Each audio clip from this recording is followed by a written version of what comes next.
Yes, Your Honor. The next witness would be Police Officer Jennifer Mitch. She will serve as the summary witness on the third and fourth homicides. Okay. All right. Thank you very much. Come on, officer.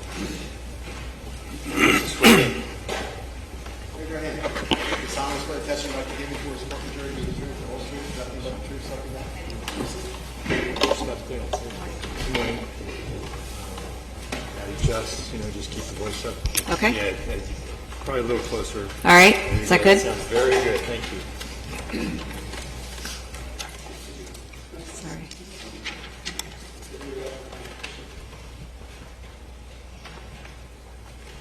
Tell us your name, please.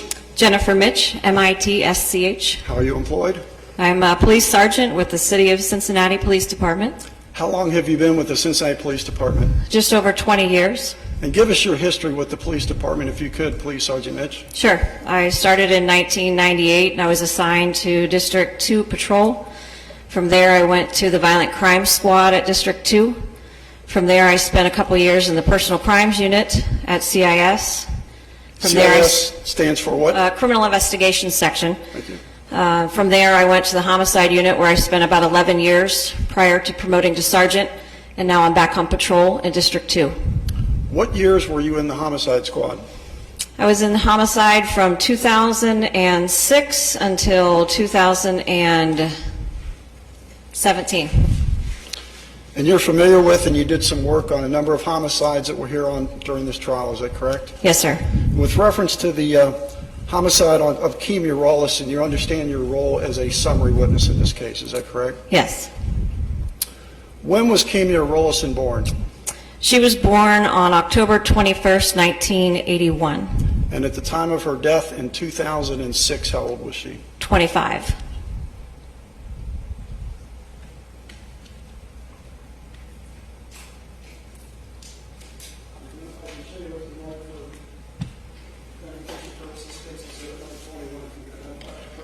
Yes, that's a picture of Kim Roloson.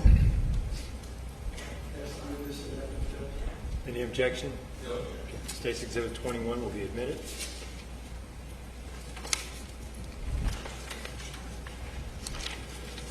And Jen, directing your attention to June 13th of 2008, what happened on or about that date? On or about that date, there was bones found at the dead end of Pulte Street, which is in the neighborhood of Fairmount of Cincinnati. Can you describe the area where the bones were found? Sure. Like I said, it's a dead-end street. It's very heavily wooded, overgrown, typically used as a dumping grounds for trash, metal, mattresses, those sorts of things. Were there any buildings on the site? There's some leftover foundations of buildings that used to be there. The fact that there were bones found, were those human bones? Yes, sir. Was there any skin or flesh, anything at all like that at the time? No, it was all skeletonized. When you have a scene like that where it's a skeletonized body, how do you approach that as differing from a scene like that of Esme Kenney, where you've got someone that had been apparently recently murdered? When you approach a scene where you have skeletal remains, the chances of getting trace evidence are a lot less, and so really you're looking for evidence that will help you identify who that person was. Maybe bits of clothing or jewelry or something. If we have a missing persons report, we can match up, basically trying to identify who those bones belong to. The fact that you found a skeleton in this location, does that tell you that you're dealing with a homicide? Not necessarily. And what are the different manners of death that might result when you find a deceased person? It could be natural, it could be accidental, it could be a suicide, or it could be a homicide. And those are the four classifications that a coroner will normally attach to a case. That's right. So just seeing a skeleton there, you don't know she might have died of natural causes, might have been some kind of accidental death like a drug overdose, could have been a suicide, or it could be a situation where someone actually killed this person. That's right. We don't know at that point. Dealing with just a skeleton, how do you start? Where do you go? What's your first step? The first step is to collect as much of that skeleton as we can. A lot of times there could be animal activity, so the entire skeleton may not be in one particular area. So we try to collect all of the bones of the body that we can. In addition to that, any items that are around the body that might help us identify who it was or what happened, and look for, whatever is around that may help us. Was that done in this case? Yes, it was. I can show you a number of exhibits 20 through A, I'm sorry, what was it again? 22A 23A, thanks. through Q. Yes, if you can take a look at that first.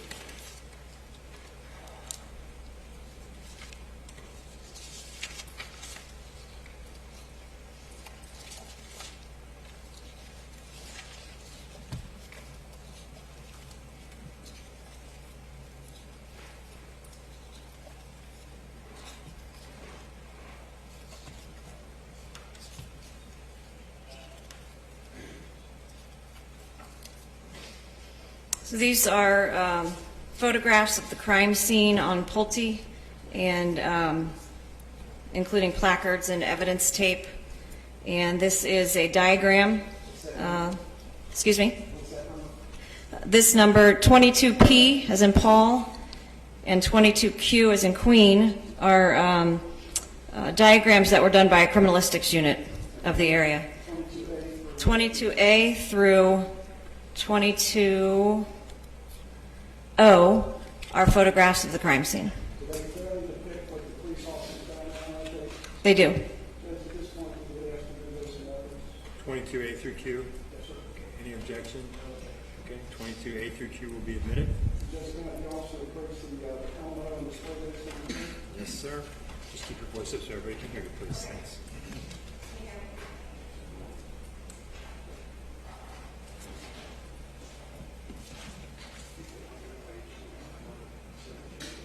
This is 22A. This is a photograph from the street from Pulte looking into the area where the guns were found. You can see that this is a roadway here, and then the wooded area, and there's a police officer, detective, there in the picture. This is 22B, which is just kind of moving in from the street into that wooded area. Again, you can see where the crime scene tape begins, where the officers take off the area. Right here.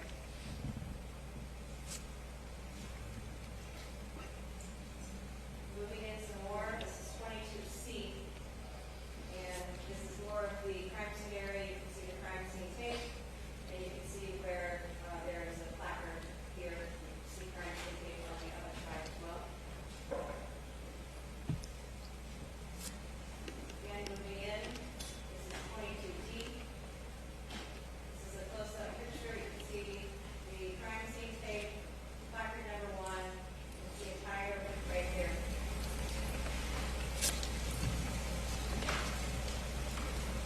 22E, you can see crime scene placard number 2. You can see what appears to be a tarp and some cement.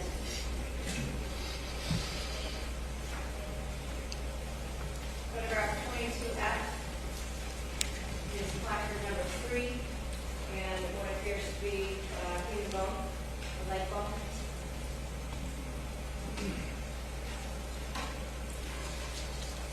G is placard number 4, which is depicting more bones. This appears to be maybe part of a pelvis, maybe part of vertebra. And also there's a medical tool that criminalistics look at. That wasn't something we found there. That's put to give size of what we find.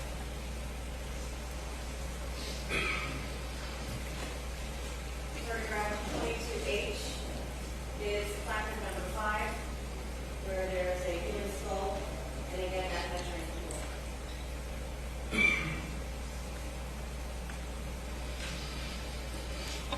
22I is again a closer picture of the human skull, and you can see part of the placard in the corner.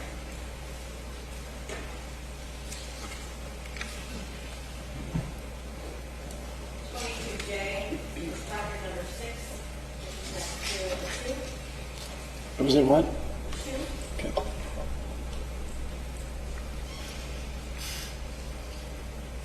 22 Kenney, you see placards 7, 8, 9, and 10, which are depicting more bones that were found there.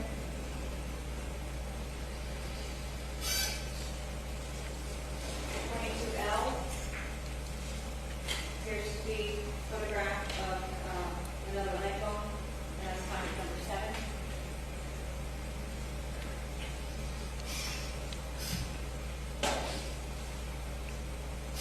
M, placard number 8, more bones.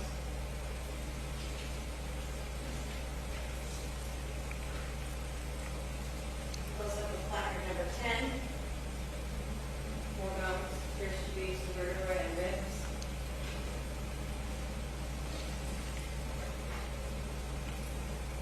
And 22O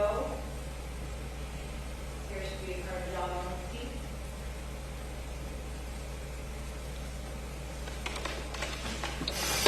Yes, please. 22P is a diagram created by the criminalistics unit, which shows the street and where the remains were found in relation to the street and any landmarks that were there. And lastly is 22Q, again created by our criminalistics unit, which gives where the placards were found and the measurements related to the substairs and foundation that were there, and where the placards were we found the evidence that we collected. And that gives you an idea of how scattered the bones were at the scene? Okay, thank you. You can go back to your seat.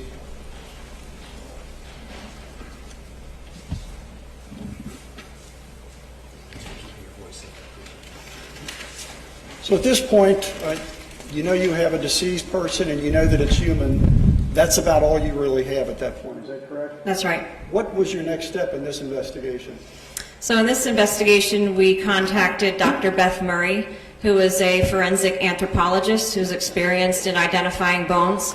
And she works at Mount St. Joe, is that correct? She does. And do you call her in normally in a case like this? Anytime we find bones, we call her, first of all, to find out if they're human bones or not. Sometimes people will find things while they're walking and they turn out to be a cow leg that was given to a dog for a bone. She'll help us identify whether or not something is human or not, so we call her often. And what else can she tell you just looking at the bones in most cases? She can tell us a lot. There's differences in bones of children versus bones of adults. Children's bones haven't necessarily fused all the way, so she can give an age range. Also, there's a difference between the skull and pelvis between men and women. And I think you pointed out to me before that men's skulls are thicker than females. That's what I've heard. Okay. It's long been a rumor, and she's confirmed it. Is that correct? That's right. Okay. What else could Beth Murray tell you in this particular case? In this particular case, she was able to tell us that these bones belong to an African American female that was between the ages of 20 and 70. So at that point now, at least you got a direction to go towards. Is that right? That's right. You still do not know if you're dealing with a homicide or suicide or accident in most cases. Is that also correct? It is. However, Dr. Murray was able to tell us that there were burn marks, char marks on some of the bones, as well as a nick in the vertebrae, which is consistent with a cut or a knife wound with a lot of force.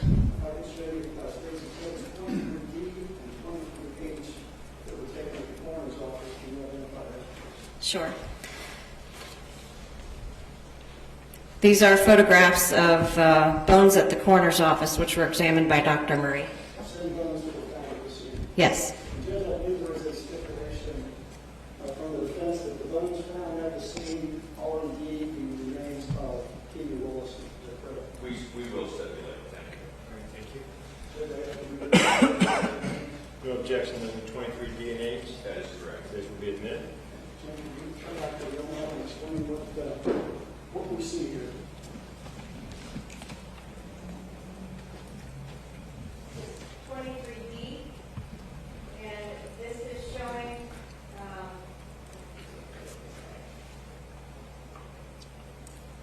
Showing rib bones and vertebra, pelvis bone, sacrum,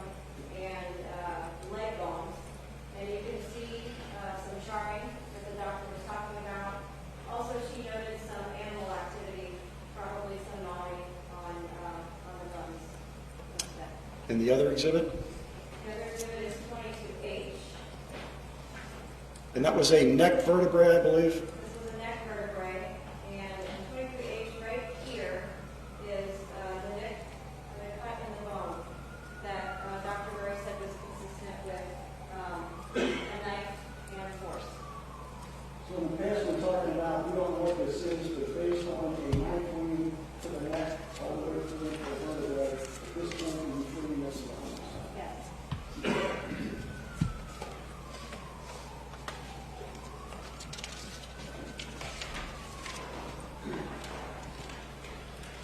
So the body is found in June of 2008. We know it's been there for a while. We're not sure how long. Is that correct? Right. Were there any items that could be tested forensically from the scene that led you to either who this person was or who might have done this to her? There was not. If we could fast forward then to 2009, Mr. Kirkland had been arrested, had admitted to the homicides, a number of homicides, Kim Newton, Cassandra Crawford, and Esme Kenney. Because of the burning, was he also interviewed about the possibility that he may have been involved in this case? Yes. And it's our understanding that he made admissions to that, but did he also provide some information that allowed the Cincinnati Police Department to identify this person? He did. What was that? He told us that her name was Kim, that she had a long last name, that she was a prostitute that frequented the area of Burton Avenue in North Avondale, that she had 2 children, that she was from California because she had a California ID, and that he thought her birthday was around October 22nd. He knew this because he said they had been stopped by a police officer in the park after hours sometime around Christmas of 2006, and he saw her ID at that time. So based on that information, how was the Cincinnati Police Department able to go from that information he provided to a positive identification as this person as being Kim Roloson? Well, we couldn't find any missing persons reports that matched the description of who we were looking for at the time. So we started by looking in our databases. We, as police officers, are required to fill out what's called a FIR card. That stands for Field Interview Report. Anytime we come in contact with somebody during the course of our day, we fill out a card with that person's information. We searched our FIR card database with that limited information and didn't come up with anything. In addition, since he told us that they were stopped by a police officer in the park after hours, we also know that when an officer queries somebody, those records are kept. So we decided to look for anybody that was had a California ID that was queried by a police officer during that month. The month being December of 2006. Yes. Did you get a number of hits back or reports back? Yeah, we got a large stack of information to go through. And going through all of those, you came upon a person that first name was Kim. There was also, I believe the defendant indicated it was a long last name. Yes. And did you find something that was consistent with what may be a long last name? We found a person by the name of Kimya Bodhi Amaya Corinne Roloson. African-American female? Yes. From California? Yes. What did you do from there with this information? Now you've got the name of someone that may belong to these bones. We did not show her as a missing person, so we reached out and identified her family and contacted her family in California. And what was their reaction when you called them and asked them about Kimya? At first they were excited, thinking that we found their daughter who was lost. Did they provide you any information that helped you ultimately positively identify her? They did. We were interested in confirming her identity through dental records, and they were able to tell us that she did attend dental clinic in Norwood. Did you check the various dentists in Norwood and come up with someone that had a patient by that name? We did. And did you get the x-rays that they would take at a dental office? Yes, we did. And is there someone in town, I know we go to Beth Murray if we have bones to be identified, is there someone in town that most police forces use if they need to identify dental records with a skull like we have in this case. Yes, we used Dr. Frank Wright, who is a forensic odontologist. And I believe he came to the coroner's office and took his own x-rays of the teeth and then compared them with the known dental records of Kim Roloson. Yes, and he was able to make a positive identification.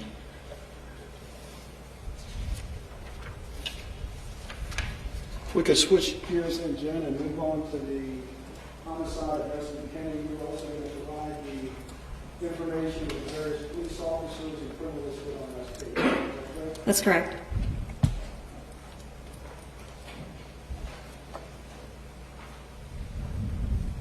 I can show you first of all, it's the one states exhibit 31. Identify that individual. This is Esme Kenney. States exhibits through A through 3D. 3A through 3D are photographs of the area that Esme Kenney's body was found. First of all, I have to move it over to states exhibit number 31. Any objection? No objection. State's Exhibit 31 will be admitted. And states exhibits 3A through 3D. Any objection? Oh, 2, 3. A through D. Oh, no. Okay, great, thank you. States 3 through A, 3A through D will be admitted. If you could explain, just go through those and explain the various significant locations in those photographs.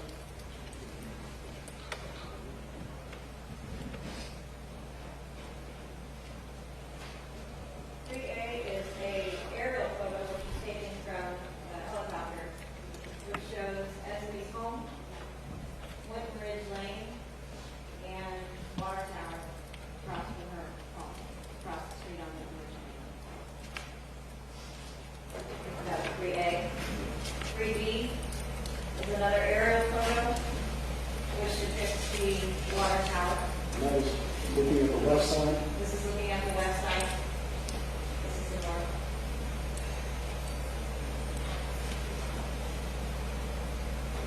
3C is an aerial photo. This is the northwest side. There are a group of pine trees here. Right here is a person, a criminalist, in a yellow raincoat, and that depicts where they found Esme Kenney. This is Winton Road, right here.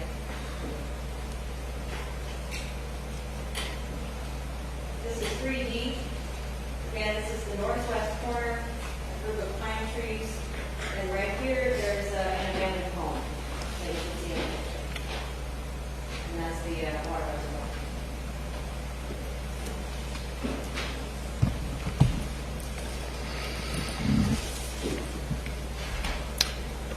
Going back to the date of Saturday, March 17, 2009, around 3:45, 4 o'clock in the afternoon, were there some Cincinnati police officers on patrol on Winton Ridge that had been responding to a 911 call?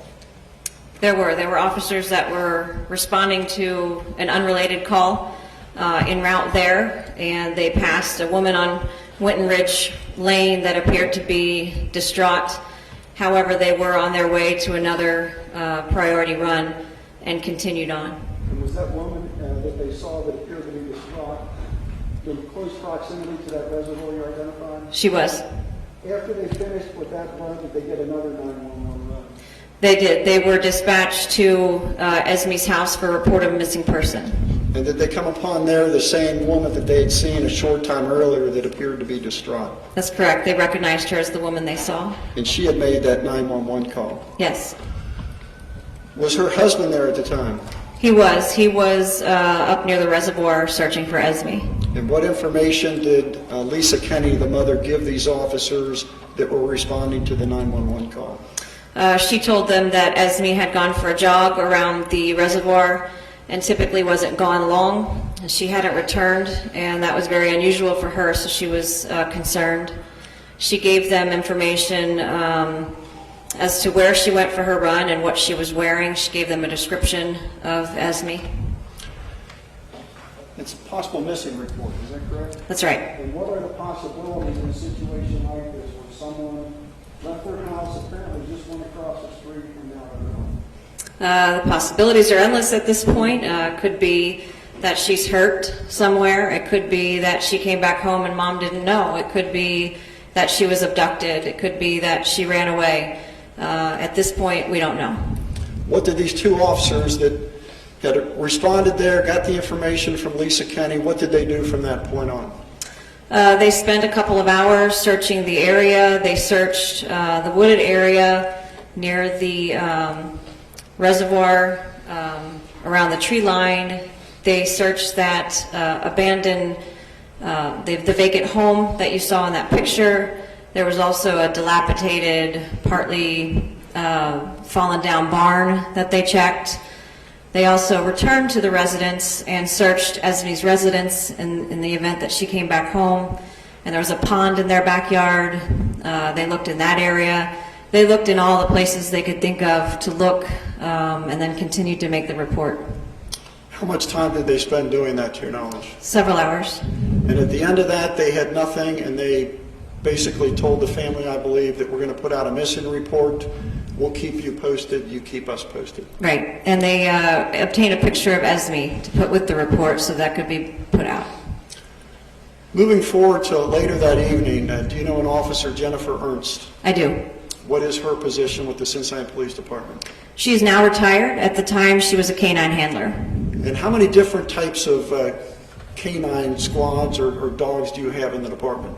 So we have patrol dogs, which are trained to trail scent and apprehend suspects. We have arson dogs, which are trained in bombs and any arson-related things. We also have narcotics dogs, which are trained to pick up on the scent of narcotics on traffic stops or different situations like that. And then we also have a few cross-trained dogs that may be a trailing dog that can also do narcotics. Are trailing dogs normally looking for missing people or trying to apprehend or look for a suspect? Yeah, our dogs are trained to apprehend suspects. And what are they taught to do when they find, if a dog picks up my scent and I'm the bad guy and you're looking for me and the dog catches me, what's he going to do? At the time, our dogs were trained to bite and hold the suspect. Has that changed since then? It is. Now our dogs are trained to bark and hold and keep the person still. If the person moves, they will still bite the person and hold the person. Was Canine Officer Jennifer Ernst on duty on the evening of Saturday, March the 7th? Yeah, she started her tour of duty at 8 p.m. And when you have a canine officer, are they assigned to a certain part of town, or how do they do their shift? Our canine officers respond anywhere within the city of Cincinnati that they're needed, so they don't have a particular district like most officers do. When you mentioned district, is the city of Cincinnati divided into geographical areas that are called police districts? It is, and we have technically 6. We have 5 districts plus central business section, which is considered its own district as well. And where is District 5? District 5 at the time was on Ludlow Avenue, and this would have been in the area of Esme's home. It would have been handled by District 5. So the location, had this been a crime scene, which it turned out to be, was in District 5? Yes. So normally they would be the police district that would be covering this case? Yes. How did Officer Jennifer Ernst get involved in this case? Jen got involved because she and her mother are residents of Winton Ridge Lane, and Jen's mom called her around 9:30 that night to say she heard that the neighbor's daughter was missing, and she was wondering if Jen could get her dog out and help look for Esme. Did she do that? She did. She got a hold of another canine officer, Tony White, thinking that 2 officers would be better than 1. She also contacted District 5 to get a copy of the police report so she could see a description of what she would be looking for. They did not know it then, but we know now that Esme had been dead for several hours at that point. Right. And was pretty close to where they were. Yes. They did not know that, so how did they approach this scene when they got there? So when they got there, their decision was, because our dogs are trained not in search and rescue to find missing people, but to apprehend, they decided to check the area on foot first. So they decided to walk around the water tower and see if there was anything that they could find on foot first. And is the concern that if they would have turned the dogs loose and Esme is maybe being held somewhere, she would have been bit? Yes. So these 2 officers walked around the perimeter of the reservoir, and what did they find? As they were walking around that northwest corner where I pointed out the pine trees, they saw who is now identified as the defendant sitting under one of those pine trees. It does. Yes.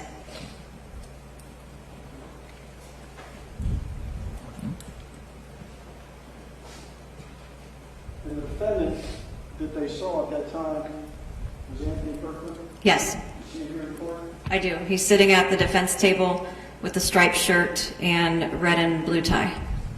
Record reflect that application now. Record will so reflect. This is a photograph of the defendant on the night that we apprehended him. Yes.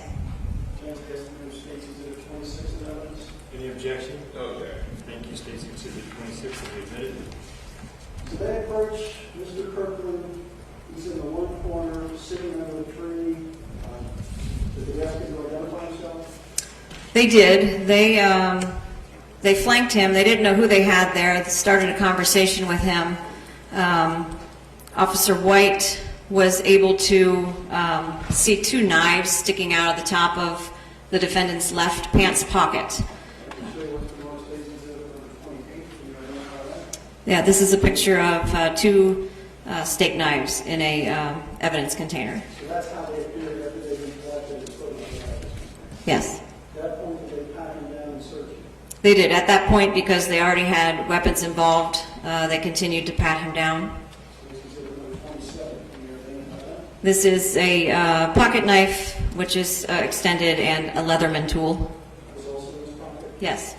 Did you identify the evidence State's Exhibit 28? This third of the steak knife? Any objection to admission of State's Exhibit 28? No, Your Honor. State's Exhibit 28 will be admitted. And State's Exhibit 27. Same for 27. No objection. Okay, 27 will be admitted. Thank you. Did they ask him to identify himself? They did. And what did he tell them?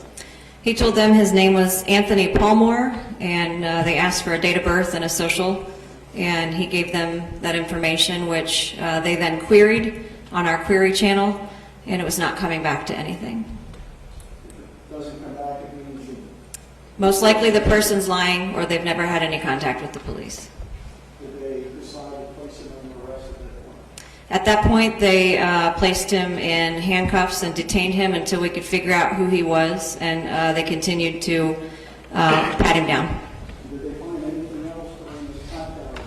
Did They did. they say that for one, for identification purposes, State's Exhibits 3E, F, and G?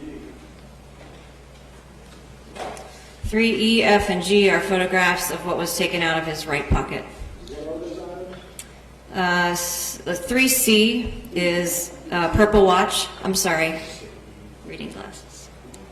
3E, this is a purple watch. I could ask them to do that in the evidence, too.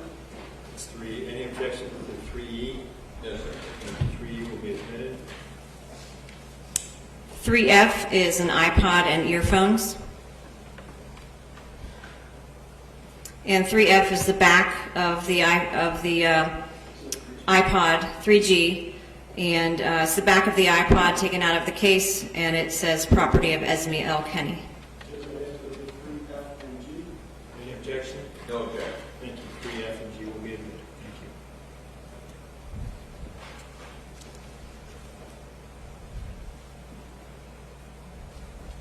Thank you. This changed things. It did. How? Officer Ernst knew that Esme was missing that purple watch, and so she knew that he had property of somebody that we were searching for. What was done at that point, first of all, with reference to that property that was recovered from the defendant?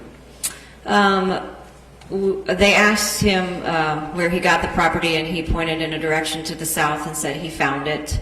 And just to reorient us, at that point where the trees are, Esme Kenney's body several hours later was found to the north of the reservoir. Is that correct? That's correct. So when they asked him where he got these, he said he found them and pointed to the south. That's right. Sometime during this conversation, did the canine officer, White, start walking towards the woods to the right, He did. to the north? He did. And did the defendant say anything at that point to Officer White? Yes, he told him, "No, I found them," and pointed in the southern direction. Was the defendant then taken into custody and transported by another officer down to, eventually to the homicide squad? He was, after Esme's parents were shown the property that was found to confirm that it did in fact belong to Esme. And I'm sure this was very upsetting to them. Yes, they knew that we found her property on a man, but we still had not found her. The officer that transported the defendant was going to take him from the scene there down to the homicide squad. Yes. Did he also ask the defendant to identify himself? He did. He gave him the same information, Anthony Palmore, with a date of birth and social security number that weren't returning to anything. The officer persuaded him to be truthful with him, that he wasn't going anywhere until we knew who he was. At that point, he asked if he could call his mother, until the defendant asked if he could call his mother, stating that he probably wasn't going to see her for a long time after he told us who he was. And did he at that point tell you who he was? He did. He said he was Anthony Kirkland. And at that point, he's taken down to homicide. Yes. Now, I guess the police have a better idea that Esme wasn't a runaway, probably wasn't abducted and taken far away from the scene, that she may be actually in that area. Right. Were the dogs turned loose or refused to try to find her at that point? No, a supervisor made the decision to use the heat sensing device in our helicopters that we have available to us so that we could fly over the area. Hopefully the body heat that's emitted from a living person will give us a location that we could get to her fast. Unfortunately, we didn't come up with anything using the helicopter. So if Esme's hurt but alive, or maybe tied somewhere in that woods, the hope was we'll find her, we'll see this symbol, we don't turn the dogs loose, and everything turns out okay. Right. And the helicopter did not detect any body heat coming from the woods. Right. And now we're getting to be about what time in the morning? It's probably maybe sometime after 1 a.m., I believe. Decision is made then to actually have the canine officers go into the woods with their dogs? Yes. And 20 minutes, half hour later, what happens? About 20 minutes into the canine search, Officer White came over the air and said he found Esme's body. She was not alive. Correct. Criminalists were called in at that point? Yes, the crime scene is held. Crime scene tape is put up. Anybody's entrance into or out of the area is restricted, and homicide investigators and criminalists respond to the scene. And as opposed to the Kim Roloson scene, where she'd obviously been there for some time, how was this scene treated differently than that one was? In this scene, we have the ability to potentially find trace evidence or evidence that will link us directly to a person. Number of items were collected? Yes. Were fingerprints found on anything? No. Talk a little bit later that there was some DNA that was eventually developed. Yes, there was. I can show you some more for identification purposes, states exhibits A to A or O, so you can identify those persons.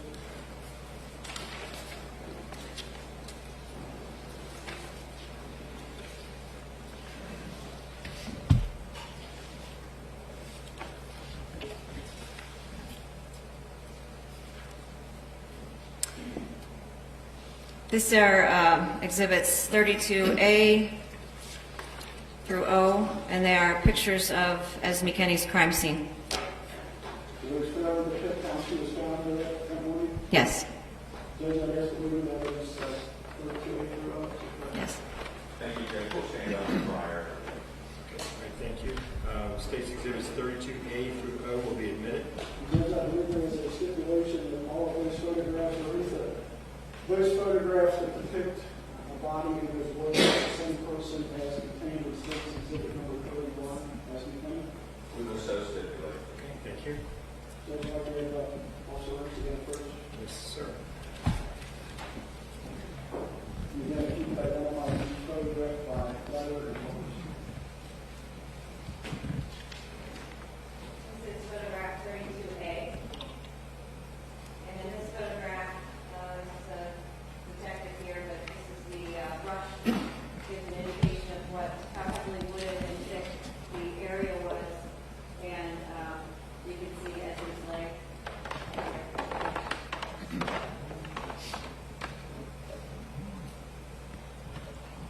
This is another angle, 32B.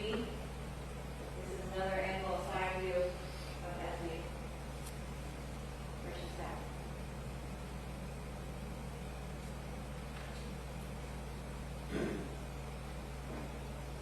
32C is a close-up side view. And I believe the only clothing she had on at that point were shoes and socks. Shop and shoes.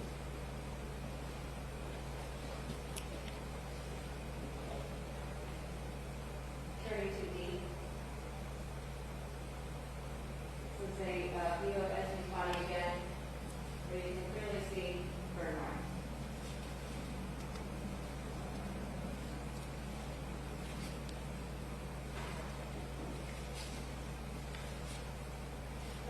E is a front view. Again, you can see burn marks, and you can see her shoes and socks.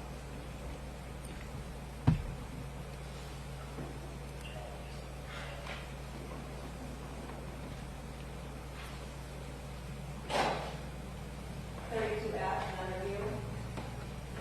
In this picture, you can see burning, charring.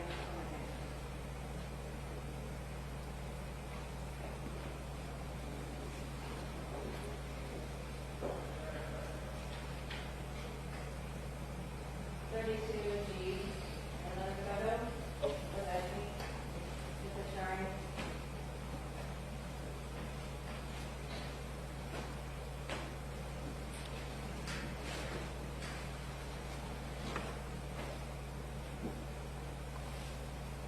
H. This is a view of Esme's legs and genital area and her shoes and socks. So you can see part of her hand. And the burning seemed concentrated in that area, is that correct? Yes.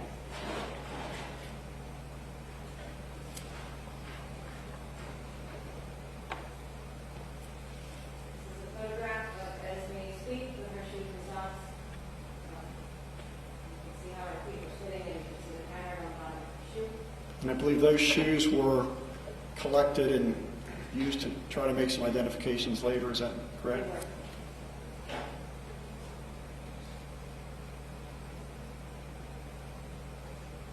These are, this is 32J, similar pictures, but now with the placards in the pictures of items that criminalists thought that were important. And I believe number 2 depicted some type of burnt cloth. Yes, number 2 is a burnt cloth. Number 3 is a stick with a burnt tip. A burnt tip. A burnt tip. And I believe on a couple of the other cases, there was also something similar that may have used to stir a fire, keep it going. That's correct. And also number 1 is another burnt stick.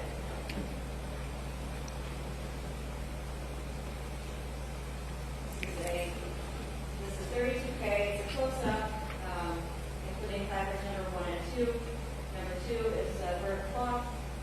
Number 1, a stick with a burnt tip.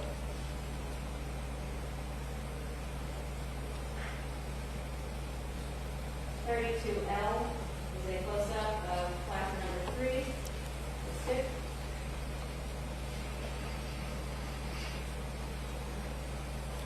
M is a copy or a photograph of Esme's body after it was placed onto the body bag by the coroner. Her hands have been bagged. We bagged the hands in an attempt to preserve any evidence that may be on the hands or under the fingernails. And I believe in this case, no such evidence is found. Is that correct? Correct. And her fingertips, at least on the one hand, were also burned? Yes.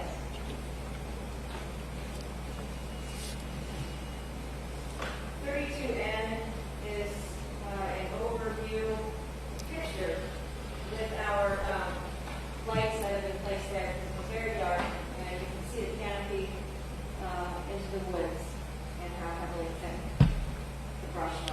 And Jen, I believe the actual area where her body was found, was it almost like being inside of a tent? It was. You've got a canopy effect here, and her body is back inside.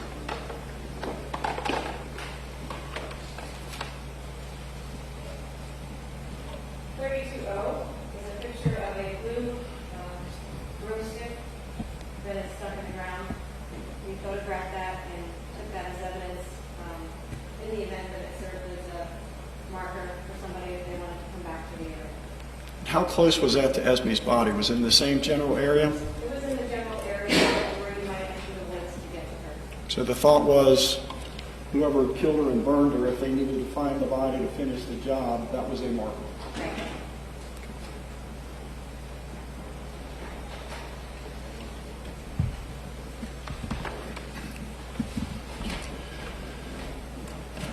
One of the things that was not found at that scene, at least not much of it, was any clothing of Esme. Is that correct? That's right. Were there, even though the defendant had been arrested and confessed, was there still an attempt to find other items that may be connected to this case? Yes, we still wanted to find Esme's clothing. I can show you.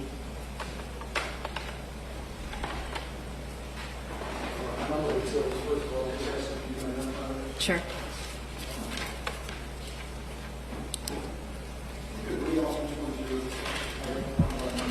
Okay. 3H is an overview of what? Okay, 3H and 3I. And then 32P.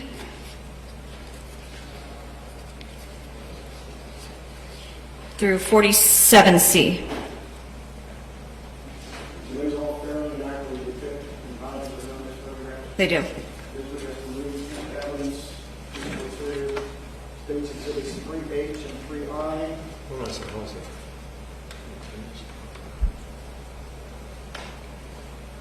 Any objection to 3H and I? Yes, sir. Okay, those will be admitted. 32, P, Q, R, S, E, U, and V. 32P through V, is that correct? Yes. Okay. Any objection to 32Q through V? There you go. Thank you, those will be admitted. 46A and B, 47A and B, and 47C. 46, A and B, 46A and B, 47, 47A, B, and C? Is that right? Yes. Okay. Any objection to those? Yeah, Your Honor. The 40, those will be admitted. This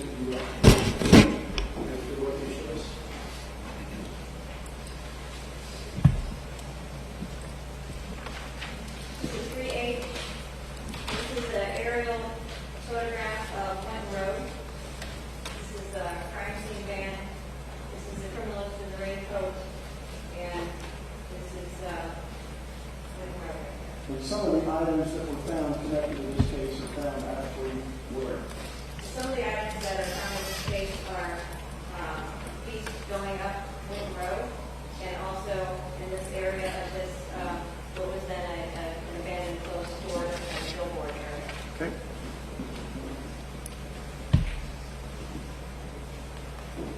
I is a satellite view of same thing. This is Lincoln Ridge Lane, this is Lincoln Road, the water tower, the location of Esme, and then the place where we found Rochester clothing.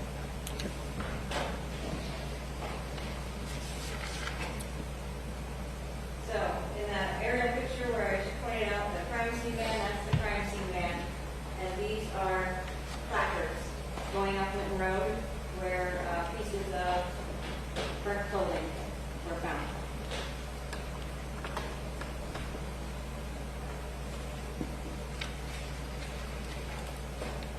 This is a photograph in the opposite direction of those placards.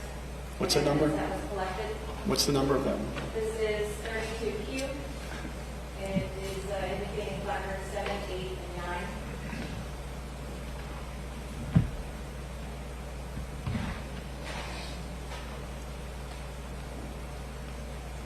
R is a picture of that vacant business and a billboard that I pointed out on the aerial photo.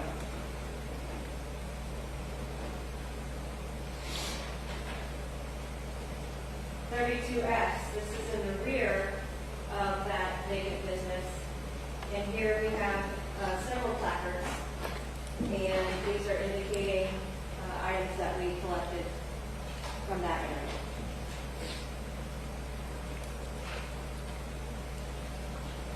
(32T) is a bag with items in placard number 2 that we collected and found behind that building.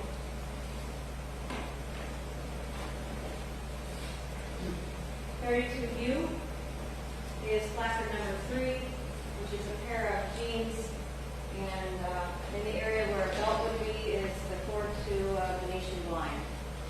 I believe Lisa Kenney in her testimony and in statement indicated that when she'd first gone out looking for her daughter, she saw a pair of blue jeans with a Venetian blind cord by where the defendant was ultimately arrested. Is that correct? That's correct.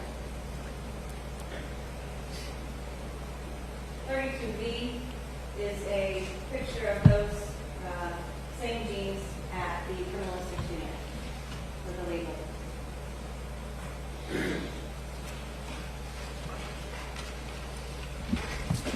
(46A), placard number 7, is a brown shirt that we found burnt hanging behind the building, and that was Esme's shirt.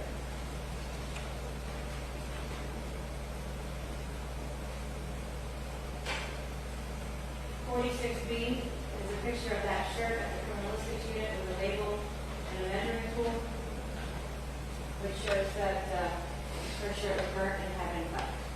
So it had been cut. Where was it actually cut? Was it the front or the back? I believe it was the front. And it was all to the bottom? Yes.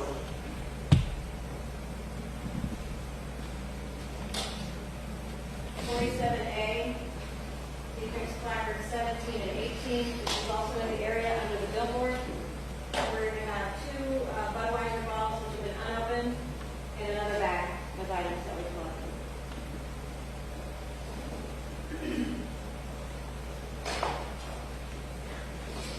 (47B) is that bag that was placard number 17.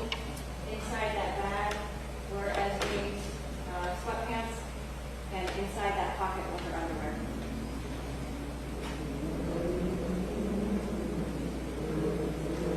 (47C) are those items at criminalistic with label and measuring. So Esme's clothing, the top had been cut. All the items were found up the street. That's correct.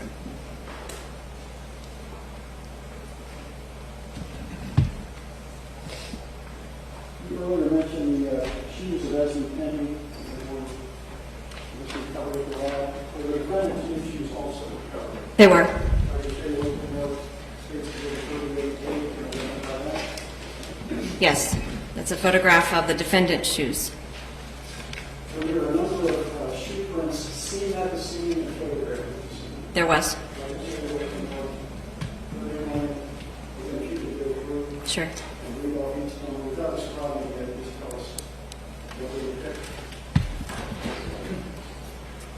39A and B. Photographs of shoe prints. Photograph 40A and B.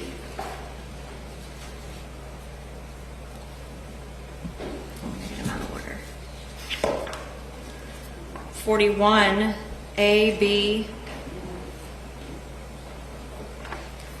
42, A and B, 43, A and B, 44, A and B, and 45A all represent photographs of shoe prints that were taken. That would be 30. So exhibit 38A, 39A and B, 40A and B, 41A and B, 42A and B, 43A and B, 44A and B, and 45. Is that correct? Yes, sir. Okay. Any objection to those? No, Your Honor. Thank you. Those will all be admitted. And also, just rather than going through each one of these, we had someone at the coroner's office compare the known shoes of the defendant, Anthony Kirkland, and the known shoes of Esme Kenney to those area footprints. Yes. It's my understanding that two shoe prints right up against the wall of the reservoir on that back side of what would be the north side came back as matching in size and characteristics to Esme Kenney. Correct. And there was a path through the woods of shoe prints that came back matching in design and in size to Anthony Kirkland. Correct. Esme's good part of her body and her fingertips were burned. Was there anything forensically useful recovered from her body? On autopsy, the coroner's office will take blood to be used for DNA testing. Were there any unknown samples found on her that could be tested? No. So the burning did the job. Right. Her blood was taken to get a DNA type from it. That's correct. With reference to the defendant, was there an attempt made to collect his DNA? There was. We took hand, penile, and oral swabs from him. Okay, and the hand and penile swabs would be to try to find some substance on those, is that correct? Correct. What about the oral swab? What's the purpose of that? The oral swab is a buccal swab on the inside of the cheek, and that is to get a known sample from that subject. And those items were all submitted to the coroner's office? They were. Was there also, in addition to the rest of Anthony Kirkland's clothes, his boxer shorts recovered? There was. He was wearing at the time of his arrest? He was wearing them, yes. Sure he was belonged to states considered under 37A. You identify that? 37A are the boxer shorts that were taken from the defendant upon his arrest. Should I have to remove 37A into evidence? Any objection? No objection. Thank you. 37A will be admitted. We've got blood taken from the body of Esme, and the coroner's office was able to get a DNA printout or profile on her, is that correct? Yes. And the buccal swabs from the inside cheek of the defendant, were they able to get a known DNA printout from him? Yes. And then the coroner's office takes those knowns and they're trying to see if they can find them on any unknown items, is that right? Correct. And in this case, they're looking at the hands of the defendant, the penis of the defendant, and the boxer shorts that he's wearing. Yes. Was the coroner's office able to get some unknown DNA specimens off of those and compare them to the known of Esme and the known of the defendant? They were. Coroner's office was able to identify 2 DNA profiles off of each of those items. One was consistent with the defendant, and one was consistent with Esme Kenney. When we say consistent, they come up with a number that it can 1 or 2 or 1 or 100, whatever it may be. Is that right? That's right. And the DNA of Esme Kenney that was found on the defendant's boxer shorts, on his hands, and on his penis, what are the probabilities of that DNA? 1 in 830 million. So it's hard. Yeah.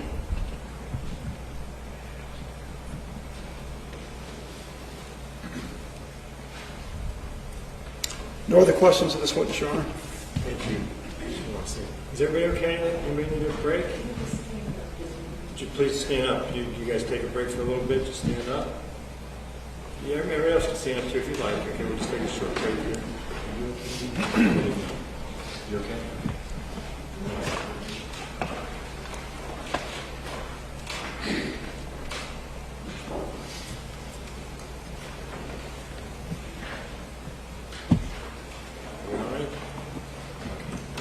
If you need a break, just let me know.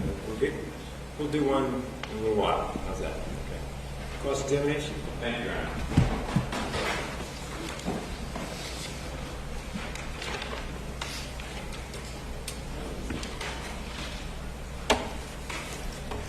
Good afternoon. Good afternoon. I'm Rich Wendell. I'm one of Mr. Kirkland's attorneys. Is it fair to say, relative to the Kim Roloson matter, that homicide may not have been solved without Mr. Kirkland's confession? That's fair to say. Okay. And I believe her remains had been found in 2008. Yes. And then Mr. Kirkland was arrested ultimately in 2009. Correct. Okay. At that point of Mr. Kirkland's arrest, I guess the homicide department didn't have a lot to go on at that point regarding identifying the remains. True, yes. Okay.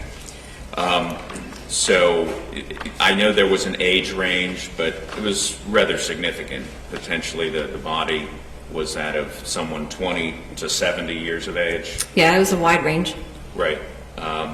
They had indicated it was likely an African-American woman. Yes, But those are the two items, in essence, that the department had in trying to identify those remains. in addition to the burning and the cut mark on the neck. Fair enough. Now, after Mr. Kirkland was interviewed, I believe another detective was also on the matter, a Detective Karugalev. Yes, All right. And he utilized the information that Mr. Kirkland voluntarily gave in his statement to help identify the remains. yes, All right. Mr. Kirkland advised that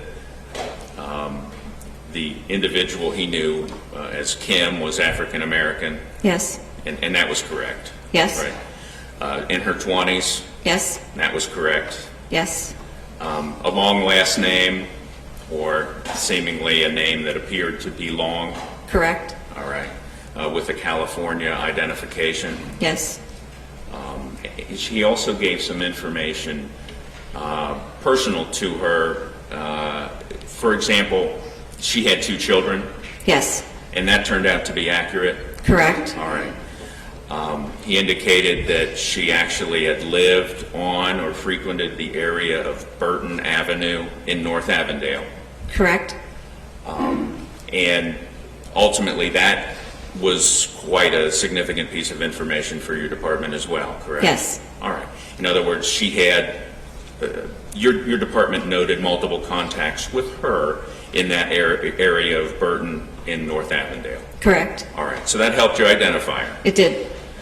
And then maybe most importantly, Mr. Kirkland said a few days before Christmas in 2006, he had met this woman that he identified, or he and this woman that he identified as Kim had been stopped in a park in Clifton after hours Yes, by someone, Cincinnati police officer in uniform. yes, And at that point, I believe your office, with that information that Mr. Kirkland gave, you reviewed your field information cards. yes, And those field information cards are generated by your department when perhaps there's some suspicious activity. You make a notation of your contact with the general public. yes, All right. Additionally, is it probably fair to say that the use of a California ID in the greater Cincinnati area is somewhat rare? So that helped your office out as well? yes, Okay. And ultimately, Kimya, Bodie, Ayamea, Kareen Roloson was identified? yes, Okay. And so the information that Mr. Kirkland gave in his confession regarding Ms. Roloson was accurate. yes, It was truthful. yes, And Ms. Roloson's ID had actually been run or queried by the uniformed officer on December 22nd, 2006 at 1:40 a.m. that's correct. And that was by Sergeant Clare of the investigative unit. I don't know what unit he was in, but yes, Claire is the officer. Understood. And Mr. Kirkland actually had given such detail that it was all the way down to what he felt was her birth date. Yes. Do you understand that? And he had given her birth date, he thought he remembered as October 22nd, but hers was October 21st. Yes, That was nevertheless still something that your office, Detective Karugalev, found was significant. yes, Okay. In other words, it wouldn't just be happenstance or chance. It seemed like an attempt to really give truthful information, correct. even though it was off by one day. Yes, All right. Ultimately, do you understand that Detective Karugalev contacted the family in California? yes, They provided the name of a local dental clinic in Hamilton County in Norwood, Yes, and those are the dental records that we've talked about. yes, And ultimately, those dental records were utilized to confirm that the remains were those of Ms. Roloson. correct. All right. Detective Karuglev in your office were able to give closure to the family to at least a certain degree, correct? I can't answer that, I don't know. All right. Do you understand that the remains were ultimately returned to the family in California? I don't know the answer to that either. Okay. Your Honor, thank you very much. Thank you. Anything on redirect? Briefly, Judge. So Sergeant Mitch, 2.5 years later, he provided information that helped you identify this woman he had stabbed in the neck, Correct, set her body on fire, yes, and dumped along with some other refuse. yes. No other questions, Judge? Anything on recross? No, Your Honor. Officer Sergeant, thank you very much. If you want your step as you step in, you are excused. This is a good time to break for the... Our next witness will take us to the break, and we won't even finish looking today. So Right. if you're going to take a break, yes, this would be a good time. Okay, that's okay. Thank you. I appreciate that. Ladies and gentlemen, we're going to go ahead and take a break. Remember, we can go to 1:30. I know you're doing great with the lunch thing. You need to take a snack or whatever, do whatever you need to do. We'll take about a 10-minute recess. Remember the evidence. Don't talk about the case. Don't think about it. Don't read anything. We'll see you back here in about 10 minutes. Take as much as you need to get a quick snack. Okay, thank you. All right.